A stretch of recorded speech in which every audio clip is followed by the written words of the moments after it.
Astagfirullah, ada bule di tempat sampah, mana cantik lagi. Warga melihat pemulung itu keluar dari TPA bersama bule setengah pingsan. Bajunya kotor, rambutnya acak-acakan, dan mereka berjalan sangat dekat. Malam itu satu kampung langsung berpikir yang paling buruk. Padahal tak satu pun dari mereka tahu apa yang sebenarnya terjadi di balik tumpukan sampah itu. Halo teman-teman, selamat datang kembali di channel ini. Sebelum lanjut ke kisahnya, pastikan kamu subscribe, like, dan share video ini karena cerita malam ini akan membuktikan bahwa kebaikan hati bisa lahir dari tempat yang paling tidak terduga. Tonton sampai habis, karena akhir kisah ini akan mengubah cara pandangmu tentang hidup. Tempat pembuangan akhir Cempaka selalu punya bau yang tak pernah benar-benar hilang. Campuran sampah basah, plastik terbakar, dan tanah berlumpur menempel di udara.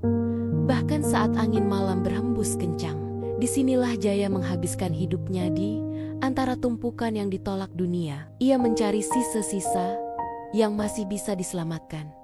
Malam itu hampir pukul 11. Lampu-lampu TPA menyala redup, menciptakan bayangan panjang yang bergerak aneh di dinding sampah. Truk-truk besar sudah jarang masuk. Hanya sesekali terdengar suara mesin dari kejauhan.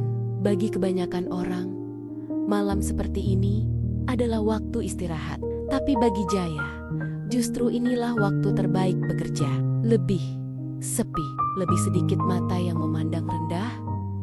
Jaya berjalan perlahan sambil menarik karung besarnya. Tangannya cekatan memilah botol plastik dan kaleng. Matanya awas meski tubuhnya lelah. Sudah belasan tahun ia hidup seperti ini, tanpa alamat tetap, tanpa tabungan, tanpa orang yang benar-benar menunggunya pulang. Saat melewati area dekat kolam lindi, langkahnya mendadak terhenti. Ada suara. Bukan suara tikus, bukan anjing liar, suara manusia. Hello, please. Suaranya lemah, hampir tenggelam oleh angin malam. Jaya menelan ludah. Di TPA, suara manusia di malam hari jarang berarti hal baik. Bisa orang mabuk, bisa pencuri, bisa juga jebakan. Namun suara itu terdengar, ketakutan. Jaya mengikuti arah suara dengan senter kecilnya. Cahaya kuning menari di permukaan sampah yang basah. Dan di sanalah ia melihatnya seorang wanita bule tergeletak miring di antara karung, bekas dan kardus hancur. Rambut pirangnya kotor dan lengket di wajah. Jaket perjalanannya robek di satu sisi, kulitnya pucat, bibirnya kering, dan dadanya naik turun, tidak beraturan. Ia jelas kelelahan dan hampir pingsan. Jaya membeku. Ya Allah, gumamnya. Selama hidupnya, Jaya tak pernah menyentuh dunia yang bersih. Apalagi dunia orang asing. Apalagi bule. Otaknya langsung dipenuhi pikiran buruk bukan tentang niat, tapi tentang konsekuensi. Kalau ada yang melihatnya sekarang, tidak akan ada yang mau mendengar penjelasannya. Namun saat wanita itu membuka mata sedikit dan berbisik, "Water, please." Hati Jaya runtuh. Ia berlutut perlahan, menjaga jarak. Tangannya gemetar saat membuka botol air yang masih tersisa. Ia menopang kepala wanita itu dengan kain jaketnya sendiri, memastikan tidak menyentuh berlebihan. Minum pelan-pelan. Ya, katanya, lebih kepada dirinya sendiri. Wanita itu meneguk air dengan susah payah. Air mata mengalir di pipinya. Bukan tangis keras tangis orang yang terlalu lelah untuk bersuara. "Nama kamu?" tanya Jaya lirih. "Lina," jawabnya, terbata. "I lost everything." Potongan-potongan cerita keluar. Tas dirampas, paspor hilang, ponsel raib, tersesat hingga akhirnya pingsan. Jaya mendengarkan tanpa memotong. Ia tahu rasanya kehilangan segalanya, meski dalam bentuk yang berbeda. Dari kejauhan, suara langkah terdengar. Dua pemulung lain berhenti, menyorotkan lampu senter. Heh, itu siapa? Itu siapa? Besat. Bule. Ngapain Jaya malam-malam sama bule di TPA? Nada mereka bukan bertanya. Menghakimi, Jaya berdiri cepat, refleks menutup tubuh Lina dengan jaketnya. Dia pingsan. Saya, nolong, teriaknya. Salah satu tertawa kecil. Iya, nolong. Tatapan itu menusuk. Jaya tahu apapun yang ia lakukan setelah ini akan selalu dicurigai. Tapi meninggalkan Lina di sana bukan pilihan. Hujan mulai turun lebih deras. Lina menggigil. Napasnya pendek-pendek. Jaya mengangkat keputusan yang akan mengubah hidupnya. Ia menggendong Lina hati-hati, penuh jarak. Seperti mengangkat sesuatu yang sangat rapuh. Setiap langkah terasa berat. Bukan karena tubuh Lina, tapi karena beban stigma yang mengikuti di belakangnya. Orang-orang memperhatikan. Ada yang berbisik, ada yang tertawa sinis, ada yang menggeleng tidak setuju. Pasti ada maunya. TPA, kok jadi tempat beginian? Pemulung mah ya begitu. Jaya tidak membalas satupun. Ia hanya menunduk dan berjalan. Gubuk kecilnya tidak jauh bangunan reyot dari triplex, beratap seng bocor, tapi kering. Ia menurunkan Lina di atas tikar tipis, menyalakan lampu, memberinya selimut lusuh yang masih bersih. Lina menatap sekeliling, lalu menatap Jaya dengan mata berkaca-kaca. "You didn't leave me," bisiknya. Jaya menggeleng pelan. Istirahat, aman di sini. Di luar, hujan semakin deras. Di dalam gubuk kecil itu, dua orang dari dunia yang sangat berbeda duduk dalam diam, satu penuh takut, satu penuh kebimbangan. Dan tanpa mereka sadari, malam itu adalah titik balik hidup Jaya. Bukan karena wanita itu cantik, bukan karena ia bule, tapi karena Jaya memilih menjadi manusia di tempat yang paling sering dianggap tidak manusiawi. Hujan turun semakin deras malam itu, memukul atap seng gubuk Jaya dengan suara nyaring yang tak beraturan. Air menetes dari beberapa celah kecil, jatuh ke ember-ember plastik yang sudah disiapkan Jaya sejak lama. Bau lembab bercampur bau tanah basah masuk ke dalam ruangan sempit itu. Lina duduk di tikar, memeluk lututnya sendiri. Selimut tipis menutup bahunya, tapi tubuhnya masih gemetar. Bukan hanya karena dingin, melainkan karena ketakutan yang belum juga pergi. Matanya terus bergerak, memeriksa setiap sudut gubuk, seolah takut sesuatu akan muncul dari kegelapan. Jaya berdiri di dekat pintu, menjaga jarak. Ia sengaja tidak duduk terlalu dekat. Ia sengaja memalingkan pandangan sesekali. Bukan karena tidak peduli, justru karena terlalu peduli. Ia tahu, satu gerakan salah, satu jarak yang terlalu dekat, bisa menjadi bahan cerita buruk bagi orang-orang di luar sana. Dan Jaya tidak ingin Lina menanggung akibat dari mulut-mulut kejam yang tak pernah mau tahu kebenaran. "Kamu lapar?" tanya Jaya akhirnya. Suaranya pelan. Lina mengangguk kecil. Jaya segera menyalakan kompor minyak kecil di sudut gubuk. Api menyala goyah. Ia merebus air dan memasukkan mie instan, makanan sederhana yang selalu menjadi penyelamat di saat-saat sulit. Saat mie matang, ia menuangkannya ke mangkuk plastik, lalu meletakkannya di depan Lina. Pelan-pelan, katanya, "Masih panas." Lina memegang mangkuk itu dengan dua tangan, seolah memegang sesuatu yang sangat berharga. Saat suapan pertama masuk ke mulutnya, air matanya jatuh lagi. Kali ini bukan karena takut, tapi karena akhirnya ia merasa aman. "Thank you, you are very kind," ucapnya lirih. Jaya mengangguk, tidak tahu harus menjawab apa. Ia hanya duduk bersila agak jauh, punggungnya menempel ke dinding triplex. Namun ketenangan itu tidak bertahan lama. Suara langkah kaki terdengar di luar, lalu suara bisik-bisik. Kemudian ketukan keras di pintu. "Jaya, buka." Jaya menegang. Lina langsung memeluk selimutnya lebih erat. Wajahnya pucat kembali. Jaya membuka pintu sedikit. Beberapa pemulung dan warga sekitar berdiri di luar. Wajah mereka penuh rasa ingin tahu dan curiga. Ngapain kamu bawa bule ke gubuk malam-malam? Ini TPA Jay, bukan hotel. Jangan bikin masalah. Nada mereka bukan khawatir. Nada mereka menuduh. Dia pingsan. Jawab Jaya. Berusaha tenang. Tasnya dirampok. Saya cuma nolong. Salah satu orang menyeringai. Nolong kok? Dibawa ke gubuk sendiri? Kalimat itu menghantam dada Jaya. Ia tahu, apapun yang ia katakan tidak akan cukup. Kalau mau nolong, lapor. Jangan-jangan kamu ada niat lain. Lina berdiri perlahan di belakang Jaya. Dengan suara gemetar, namun jelas. Ia berkata dalam bahasa Inggris bercampur kata Indonesia yang terbata-bata.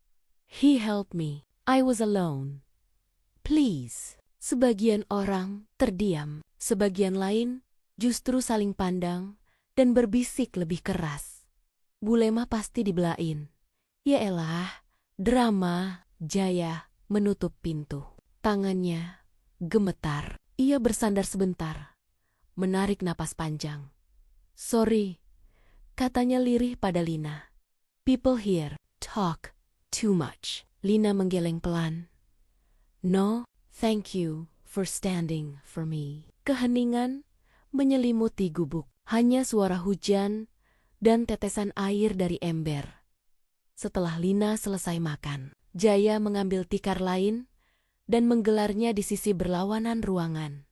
Kamu tidur di sini, katanya sambil menunjuk tikar yang lebih kering. Saya. Di sana, Lina menatap jarak di antara mereka. Ia mengangguk, lalu berbaring perlahan. Lampu kecil tetap menyala Jaya. Tidak ingin Lina terbangun dalam gelap. Ia duduk membelakangi Lina, menatap dinding, seolah ingin memberi ruang sepenuhnya. Namun beberapa menit kemudian, Lina bersuara pelan, Jaya, iya, thank you for not touching me. Kalimat itu menusuk dan menghangatkan sekaligus.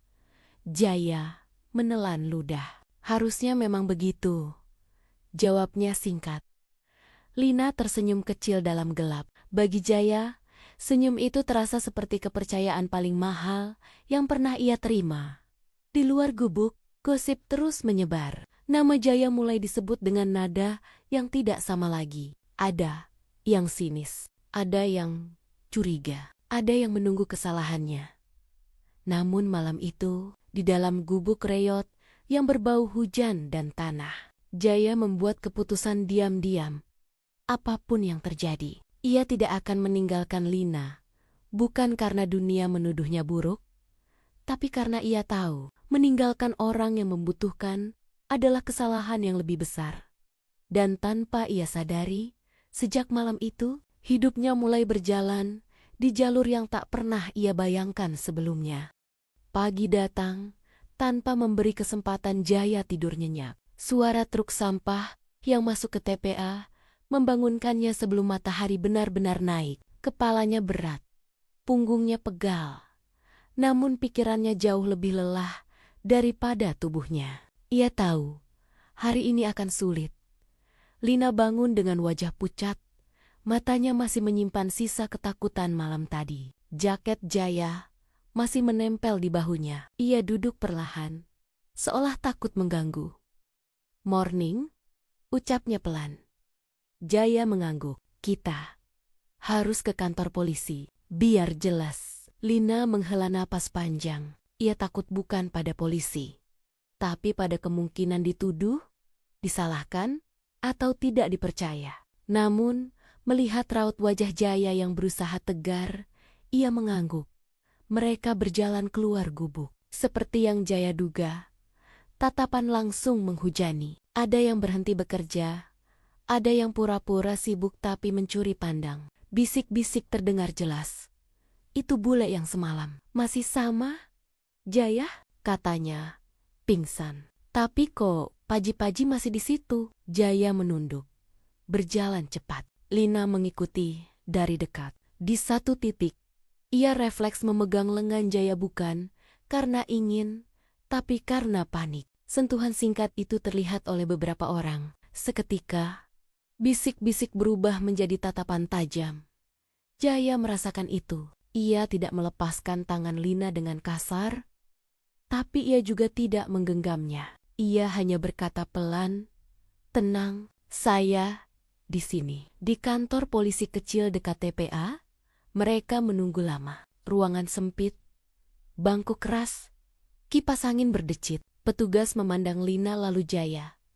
Berulang-ulang. "Kamu siapa?" tanya petugas pada Jaya. "Saya, pemulung di TPA, Pak." "Kenal dari mana bule ini?" Jaya menarik napas. "Saya temukan pingsan di TPA. Tasnya dirampas." Petugas mengerutkan kening. Tatapannya jelas curiga. "Kenapa dibawa ke gubukmu?" Jaya menelan ludah. Kata-kata yang ia pilih akan menentukan segalanya. Karena hujan deras, dia kedinginan. Tidak ada tempat lain. Lina berdiri, meski lututnya gemetar. Dengan bahasa Inggris yang tertata dan suara bergetar, ia menjelaskan kronologi perampokan, kehilangan dokumen, dan bagaimana Jaya menolongnya tanpa meminta apapun. Ia menatap petugas, lalu menoleh ke Jaya. "He didn't touch me, he protected me," katanya tegas. Keheningan jatuh. Petugas menghela napas, lalu mengangguk perlahan. Laporan dibuat, rekomendasi ke kedutaan disiapkan. Meski belum sepenuhnya hangat, setidaknya beban tuduhan sedikit terangkat. Keluar dari kantor polisi, Lina terlihat lebih tenang tapi tubuhnya melemah. Panas dan kelelahan membuatnya hampir limbung. Jaya sigap menopang bahunya agar ia tidak jatuh. Tepat saat itu, seorang kenalan lewat dan melihat mereka dari sudut yang salah.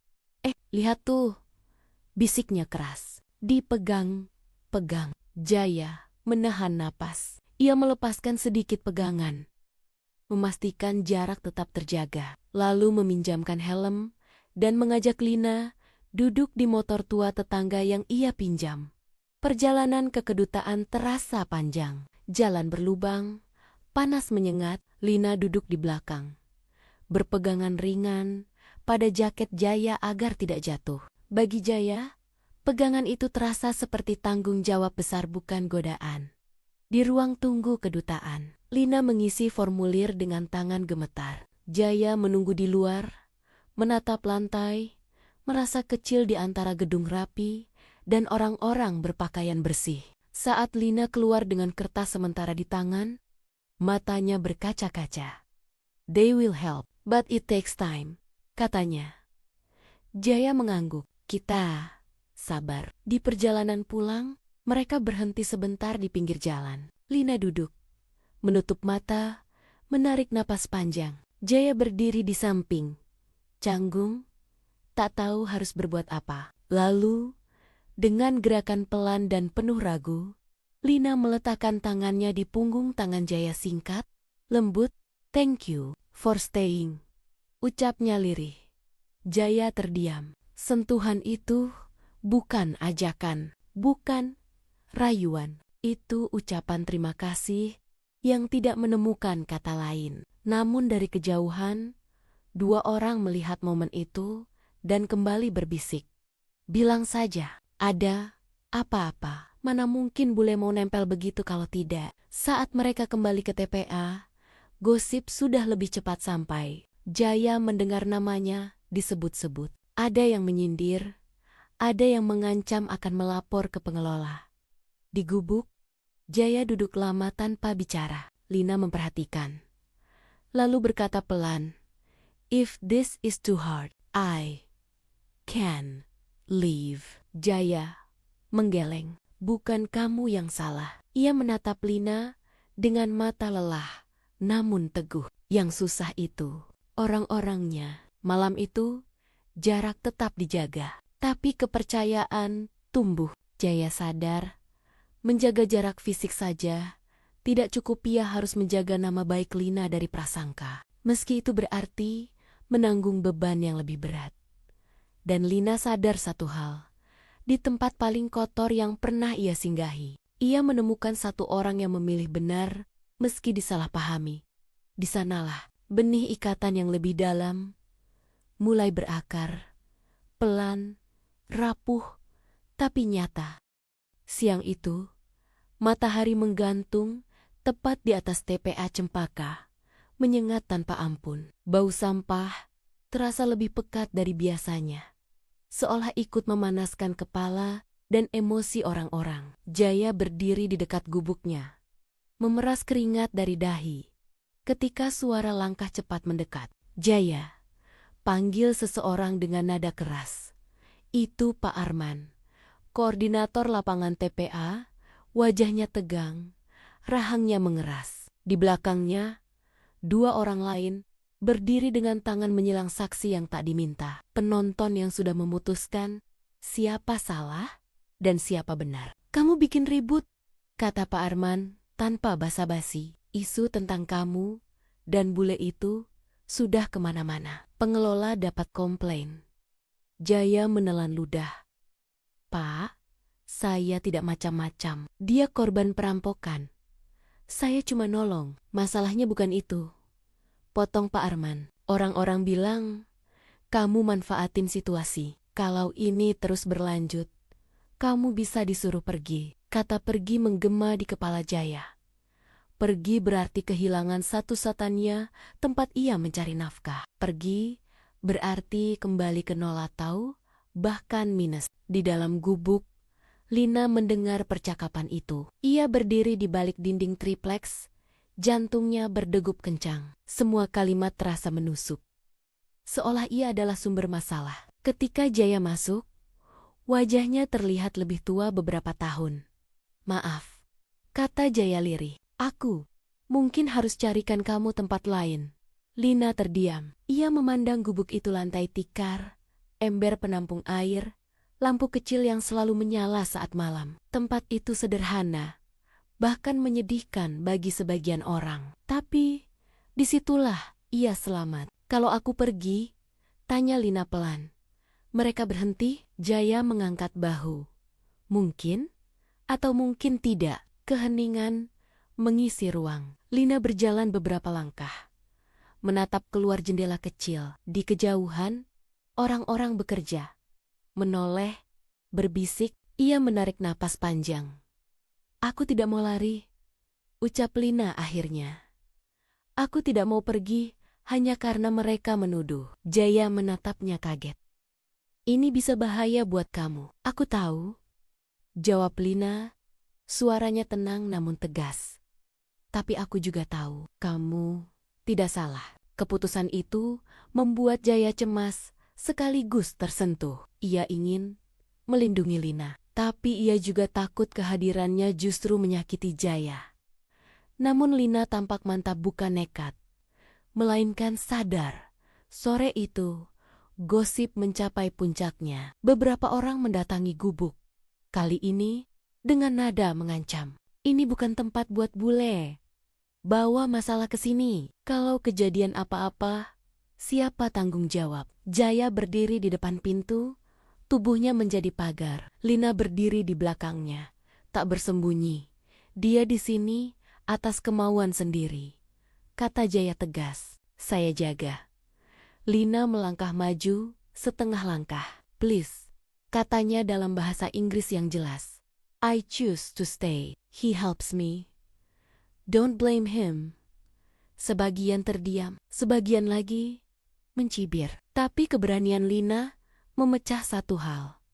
Narasi bahwa ia dipaksa. Malam turun dengan cepat. Angin membawa dingin. Jaya duduk di luar gubuk, menatap api kecil dari kaleng bekas cara lama, mengusir nyamuk. Lina duduk di ambang pintu. "Aku takut kamu diusir," kata Lina jujur. "Aku juga," jawab Jaya. "Tapi aku lebih takut kalau aku meninggalkan kamu." Lina tersenyum kecil, senyum lelah, namun hangat. Ia duduk di samping Jaya, menjaga jarak seperti biasa. Beberapa detik berlalu. Lalu Lina mengeluarkan kertas dari tas kecilnya, dokumen sementara dari kedutaan. "Ini bukan akhir," katanya. "Aku akan kembali ke negaraku suatu hari.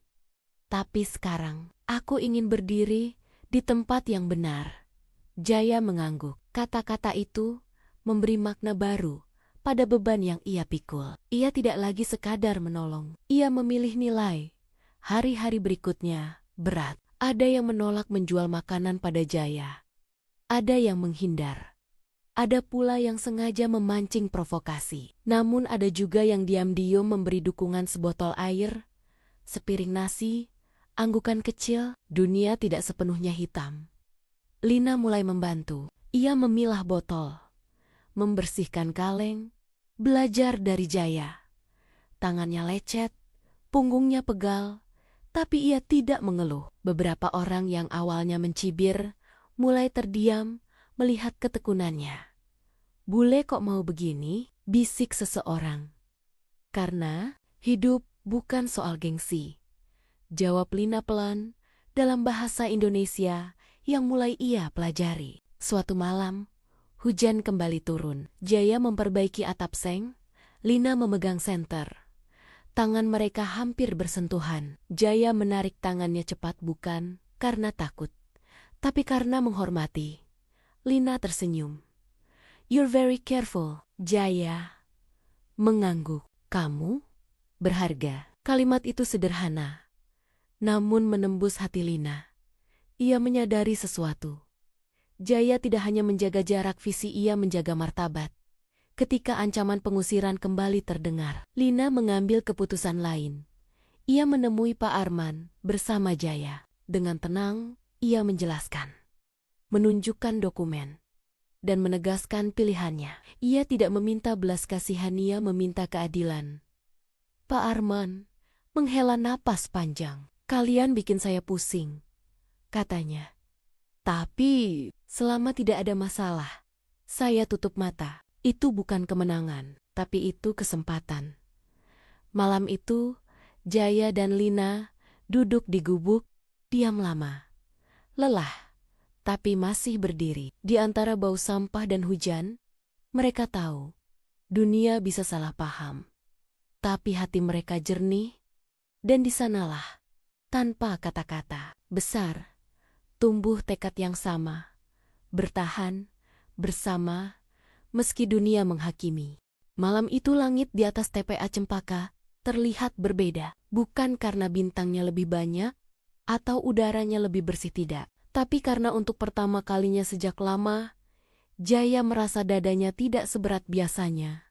Hujan sudah reda, lampu-lampu TPA memantulkan cahaya kuning di genangan air, menciptakan kilau yang aneh, namun tenang. Lina duduk di depan gubuk, menatap jauh ke arah bukit sampah yang kini terasa seperti bagian dari hidupnya. "Bukan lagi ancaman. Aku hampir tidak percaya," kata Lina pelan. "Kalau bukan karena malam itu, aku mungkin sudah tidak ada." Jaya duduk di sampingnya, menjaga jarak seperti biasa. Ia menatap tangannya sendiri, tangan yang kotor, kasar, penuh bekas luka. Tangan yang selama ini hanya memungut sisa, bukan memegang masa depan.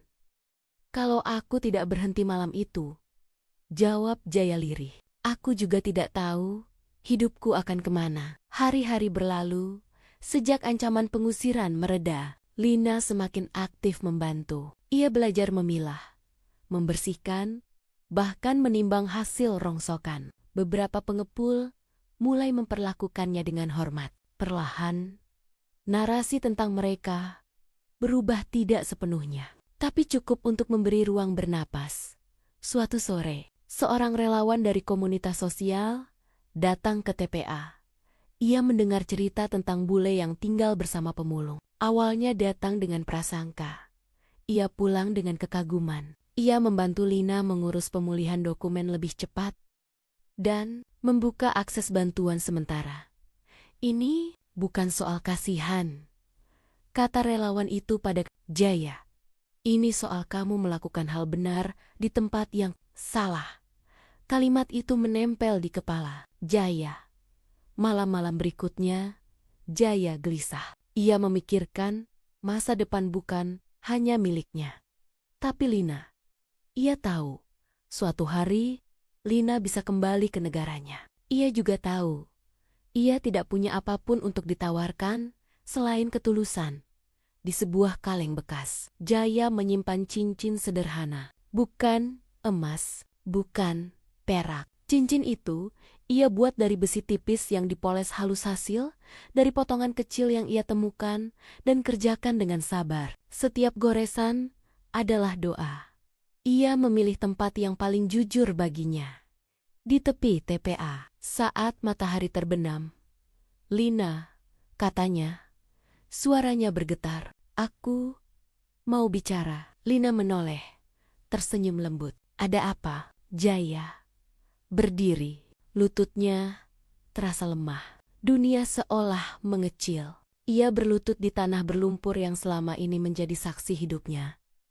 "Aku tidak punya rumah bagus, tidak punya uang, tidak punya nama," ucapnya pelan. "Yang aku punya cuma hati yang memilih menolong dan memilih kamu." Lina terdiam. Matanya berkokea. "Kalau kamu mau pergi, aku mengerti," lanjut Jaya. "Tapi kalau kamu mau bertahan, aku ingin menjagamu seumur hidupku." Ia membuka kaleng itu. Cincin sederhana berkilau kecil di bawah cahaya senja. "Maukah kamu menikah denganku?" Hening panjang. Angin menggerakkan plastik-plastik tipis. Beberapa orang berhenti bekerja, menatap dari jauh. Tidak ada tepuk tangan, tidak ada musik. Lina menutup mulutnya, menangis. Ia berlutut, memegang wajah Jaya dengan kedua tangannya hati-hati, penuh rasa. "Yes," katanya. Suaranya bergetar. "Aku memilih kamu. Aku memilih hati." Cincin itu melingkar di jarinya sederhana, tapi berat oleh makna. Kabar pernikahan menyebar cepat, ada yang mencibir, ada yang tak percaya. Namun ketika hari itu tiba, TPA menjadi saksi kebahagiaan paling sederhana. Beberapa tetangga datang, relawan membantu. Seorang penghulu setempat memimpin akad sederhana. Tidak ada gaun mahal. Lina mengenakan kebaya pinjaman. Jaya mengenakan kemeja putih bersih, hasil sumbangan. Saat ijab kabul terucap sah, suara takbir kecil menggema pelan, tapi tulus. Hidup Jaya berubah, perlahan tapi nyata. Bantuan modal kecil datang. Jaya berhenti sepenuhnya dari memulung dan mulai bekerja sebagai petugas kebersihan resmi dengan gaji tetap. Lina mengajar bahasa di komunitas, menjadi jembatan antara dunia luar dan TPA. Orang-orang yang dulu berbisik kini menunduk. Bukan karena malu tapi karena melihat konsistensi. Suatu malam, Jaya dan Lina duduk di depan rumah kontrakan kecil yang kini mereka tempati bukan gubuk, bukan istana. Lina menyandarkan kepala di bahu Jaya. "Kamu tahu," katanya pelan, "malam itu di tempat sampah, semua orang melihat yang paling buruk." Jaya tersenyum kecil. "Tapi kita memilih yang paling benar." Lampu-lampu kota berkelip di kejauhan. Masa depan tidak tiba-tiba menjadi mudah. Tapi kini mereka menatapnya bersama. Dan itulah perubahan total yang dimulai dari malam paling kelam, bukan karena keberuntungan, melainkan karena satu pilihan untuk tetap menjadi manusia.